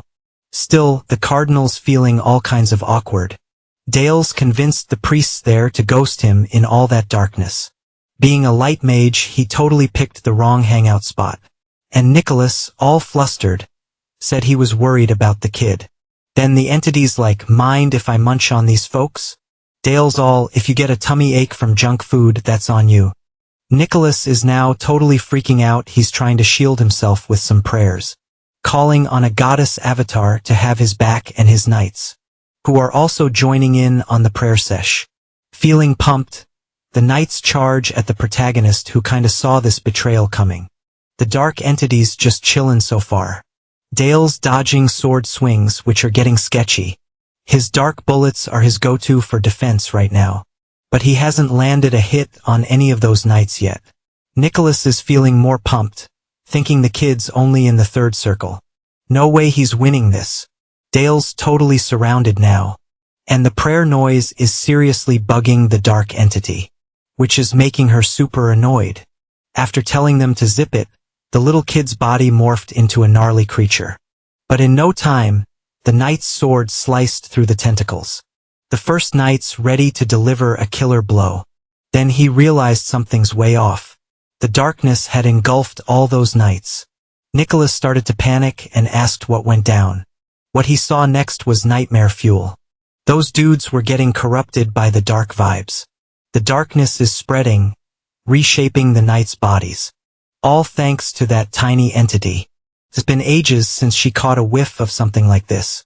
She's been waiting for years, savoring every moment, using her tentacles to soak up those bodies. Nicholas realized our protagonist isn't your average 11-year-old. Calling him a prodigy doesn't even cut it. This kid's got some serious dark vibes.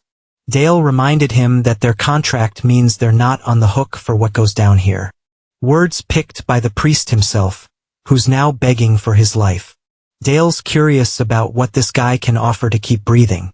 Nicholas offered him a power position, even control over the church's forces.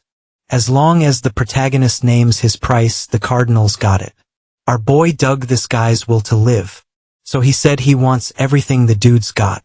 Seeing Nicholas hesitate, Dale said they'd need to redo the contract. And the Cardinal couldn't do squat about it. Since the battle wrapped up fast, the entity said it had a blast with the protagonist. It also liked his inner world, so it'll chill there for him. Looking at our boy, the entity asked if he's scared of it. Dale said nope, and he meant it. But our protagonist knows he can't just summon this thing willy-nilly. It's super dangerous, it's not a power he can fully control. Meanwhile, the entity's waiting for another round of fun. Dale promised it would happen soon, which made the entity happy. Slowly his inner world faded, and our boy was back in the library. As soon as he left that place, the Library of Doom, Dale got some redemption for his sins. And a sacred ceremony went down for this. Our protagonist's no longer a wanderer when he got home. With his power back, no one dared mess with his plans. Months later, life in the duchy is back to normal. Helmet's teaching Charlotte the sword game. The girl's leveling up her internal energy. Even managing to add some aura to her sword. Her achievement got all the knights hyped. Even the captain was impressed. She's super young to hit this level. The training sesh got cut short by the protagonist's arrival. He's got a favor to ask Charlotte. He wanted to know if she'd swear to be a loyal knight to the fam. Kneeling before the protagonist, Charlotte made the oath. Dale asked if she's down to protect the weak and smack down evil. The girl kept nodding through the oath, getting dubbed a knight. Right after the ceremony wrapped up, they were just chilling. Dale asked if Charlotte's really up for this. And she said she vibes with that fam and their sword skills are totally lit. Thanks to the training, she ditched the saber she used to rock.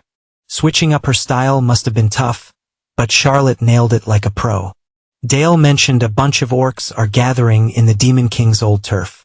They're being led by some beefy orc. Saxons hopping on this military gig. Our dude wants Charlotte to roll with him too. This is gonna be her first gig as a knight. And she was all in, saying she wants to be the sword that backs up the hero. Words that made our dude super stoked. Saxon's huddling with his crew right now. They're clued in on the monster mob. The big worry is if this kicks off a new wave of barbarian chaos. The answer's a big yep, and it's got everyone on edge. When the hero helped the Empire in the war, folks thought peace was coming. But nope, loads of lords are getting called up for this military showdown. This is gonna be a massive battle like never before. Saxon's got something to drop on his son right now. It's time for him to learn to sling dark magic on the battlefield, like a real necromancer.